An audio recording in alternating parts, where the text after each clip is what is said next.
This is Feed Your Mind. I was on Jeranism's live stream the other day, and so I left a super chat comment, and he finally got to it. At first, it looked like he was trying to dodge the smoke, but he finally came around to it, and he looked like he was struggling to answer the question that I had left. Thank you. We've got Feed Your Mind. Oh, this is the one you want to ask me. Jaron, prove how the North Polaris star works on a globe Earth solar system. The North Polaris is the source sun. Sorry? You saw a mirror image of it in reverse in Antarctica due to toroidal firmament. Wait. So why is Polaris... So Polaris is the source sun. Do you know that Polaris actually moves in the sky? So you said, prove how the North Polaris star works on a globe. I can do that. But you're saying the North Polaris is the source sun. You saw a mirror image of it in reverse in Antarctica due to the toroidal. But, okay, so, I guess what you're just saying can't really be disproven, because what you're saying is that, so when I was in Punta Arenas and I saw the South Celestial Pole, wait, Polaris is the... Okay, now I'm totally confused. So you're not saying the South Celestial Pole is the source sun. The North Celestial Pole is the source sun. Okay. And it's being projected somehow over Australia and over Antarctica at the same time? Because I saw it to my south, looking away from the Earth, looking away from where the sun is, looking away from and it circled my head. It's a very strange Polaris star, I'll tell you. Very strange.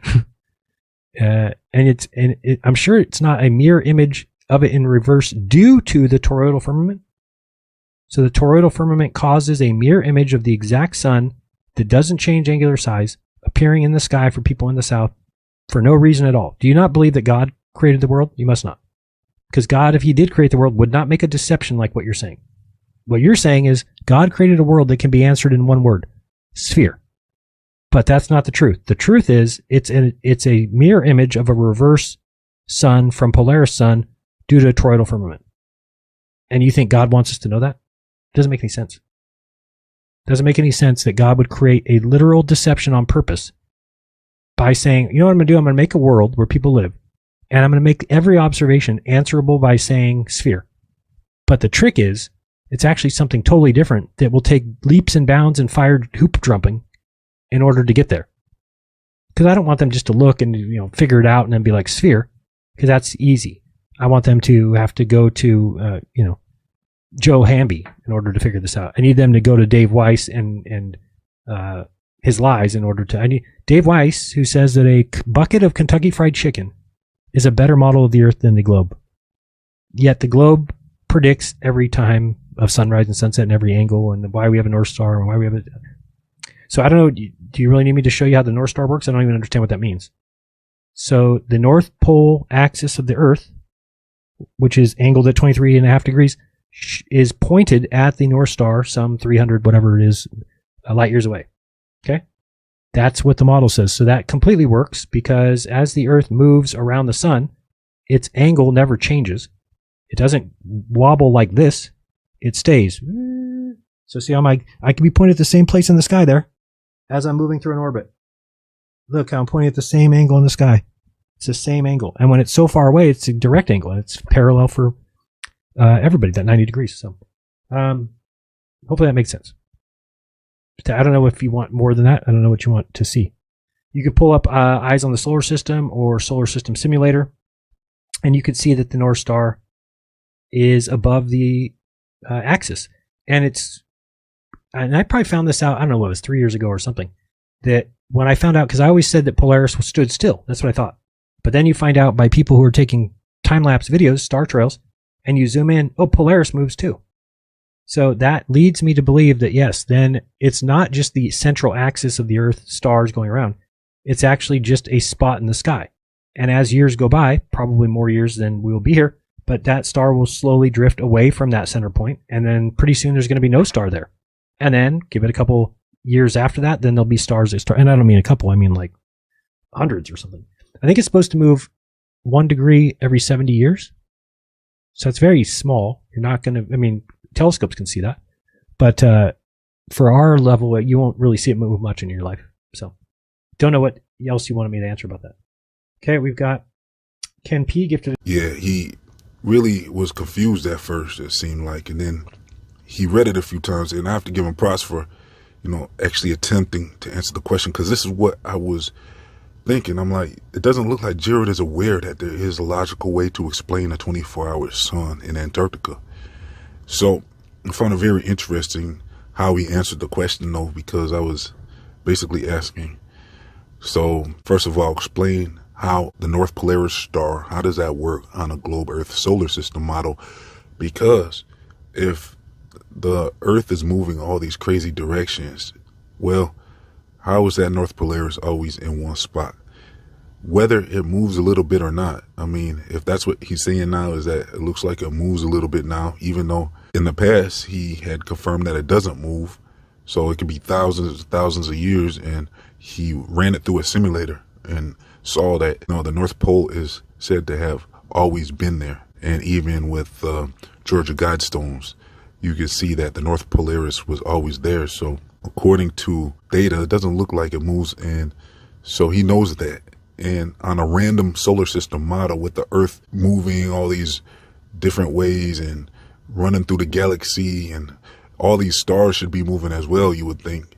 So how would the North Polaris star just be there the whole time? And on top of that, the constellations as well. We have the same constellations in the sky since forever. This doesn't seem like we're in a random solar system going through space. We would have been left all these star systems a long time ago, and we'd have a whole set of new stars in the sky if the solar system globe model was true. So I reminded him about that. But then the biggest question and the main question was, well, it wasn't really a question. It was more of a statement. And I was saying, it looks like, according to my research, the North Polaris could be the source sun. And this is where a lot of my investigations have led to, is that the Polaris star is the source sun. And this is how you're getting the apparent sun. And when it comes to the moon, I describe all this in my previous videos. I've done 3 videos. My last 3 ones are based on this information, and it gets deeper and deeper. So I even have a hypothesis that everything could be projected from the North Polaris. So whatever this Polaris is, it looks like it could be what's projecting existence itself. But let's just stick with what the research we've covered so far is. It looks like there's evidence to suggest that the North Polaris is the source sun, and what's happening in that north center is being reflected as the sun and the moon in the sky, but that would be an apparent sun and the moon being projected from the North Polaris.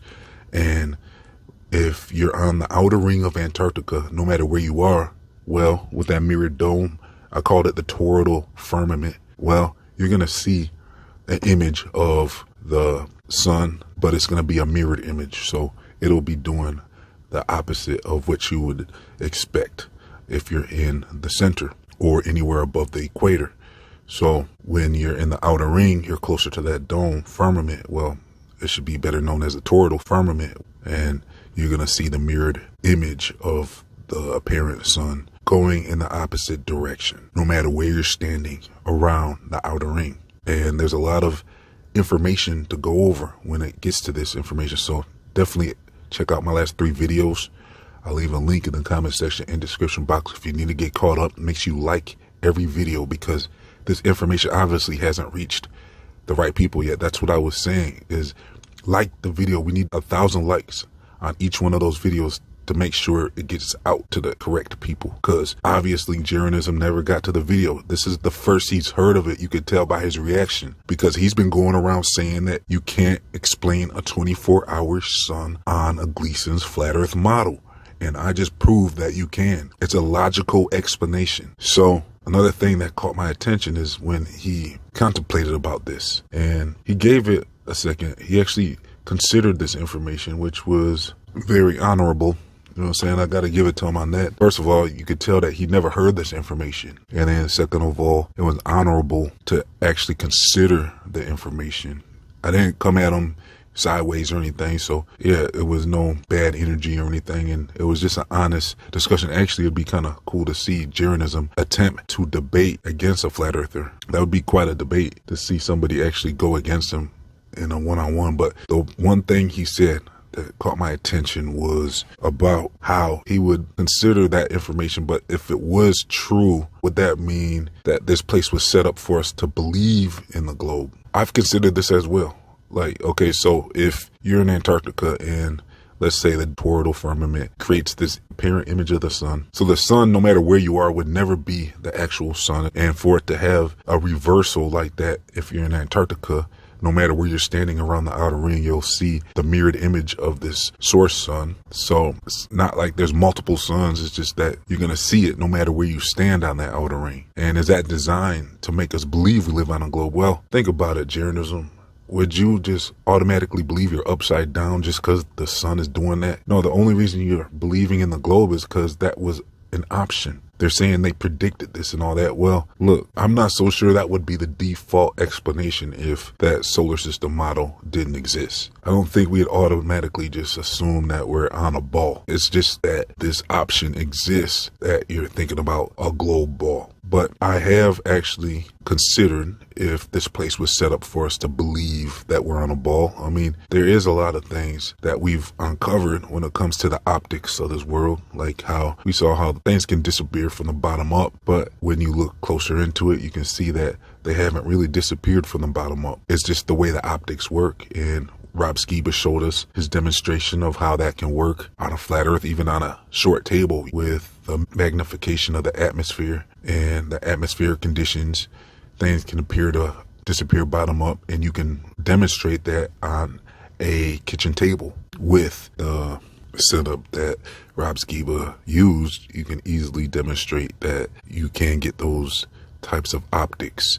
So is this world set up for us to believe we're on a globe Earth? Well, I think that would be its own video, and I actually had planned to get to that eventually. That's actually on my list of topics to discuss, because this is something you almost got to consider sometimes. When you look at the moon and then it almost looks like a physical object, looks like a sphere. Then when you see things like that and then you think, okay, well, am I standing on a sphere? And then you see the optics, like how things disappear from the bottom up. And then when you see certain things like the southern star rotation going in the opposite direction and all that, yeah, you might want to consider if this place was set up. If that's the case, I have actually considered this to be almost like an escape room, this Earth. And if we're in some type of soul trap or something where you're not gonna actually escape this place unless you figure this stuff out, well, that could be the case. This might be like an escape room where it's almost like the Matrix and they're trying to keep us in this place. I even had a video where I considered if Will Duffy could be like Agent Smith from the Matrix, trying to put everybody back into their box, you know, basically keep everybody back in the firmament and just go about your day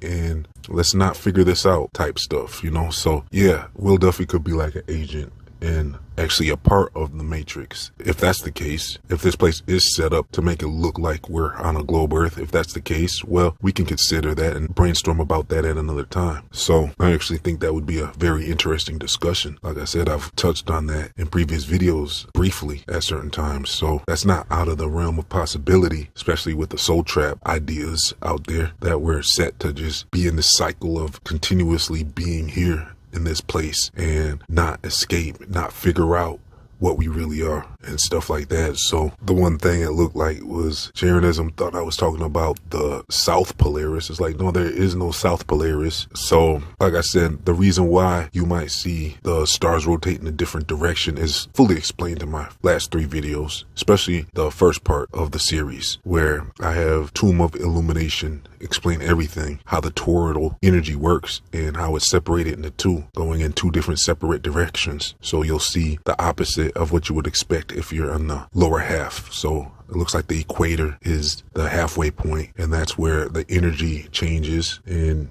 you're going to start seeing things differently if you're below that or below a certain point closer to the firmament. So if it is set up like that, it's fully explained. And so I suggest that everybody gets this video. I'm going to leave in the comment section 2 Jeranism. This is a second attempt because look, there's a lot of progress to be made if that video gets out to the right people. And it's at like 500 likes right now. It needs to get to like 1,000 likes. You obviously haven't gotten those likes up because Jeranism would have already saw that video, and the right people like Witsit and everybody needs to see that first video. I'm going to leave it in the comment section and description box along with the other 3 videos. So just get those videos out to the right people so that this discussion can move forward, because up until this comment that I left on Jeranism's video, it's clear that he thought there was only one explanation to see what he saw in Antarctica, if that's what he saw. And so he didn't have the ability to comprehend that there is logical ways to explain what he saw on a Gleason's map. He thought just throw out the whole Gleason's map when he saw the sun doing the reverse in the sky. And I've proven that you can't just throw out the Gleason's map if you consider this information I've been presenting in my last 3 videos. So now this discussion is getting interesting because now we're seeing, and I believe Jeranism, I think he finally got it, that this isn't something to where you just throw out everything with what he saw. You would have thought that for the first maybe month or so before I came across this information, people were struggling. That's why everyone said, oh, it was fake,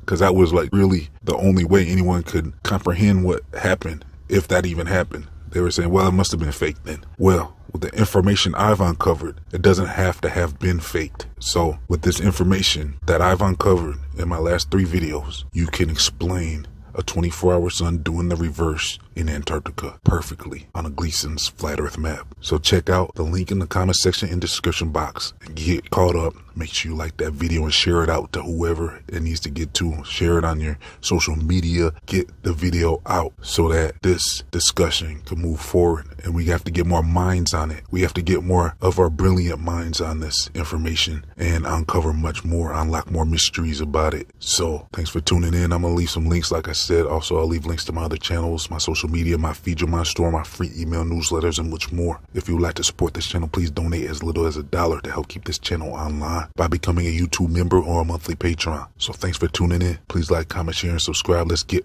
over 500 likes on this video. This has been Feed Your Mind, signing off.